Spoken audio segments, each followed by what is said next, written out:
آلاف وحدة سكنية تم توزيعها بمختلف الصيغ. عملية توزيع مفاتيح الاستفادة تمت بالمجمع السكني بالقنطرة بولاية عنابة. مستفيد من سكنات عدل. نشكر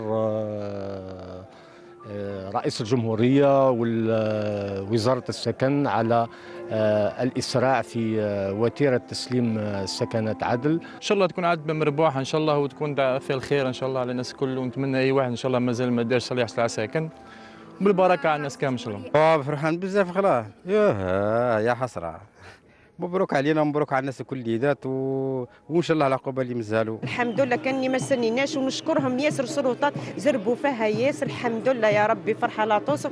هذا وسيتم توزيع وحدة سكنية أخرى نهاية العام الجاري. سلمنا 3335 وحدة سكنية بالنسبة للبروغرام ADL، وعندنا 1182 بروغرام سوسيال.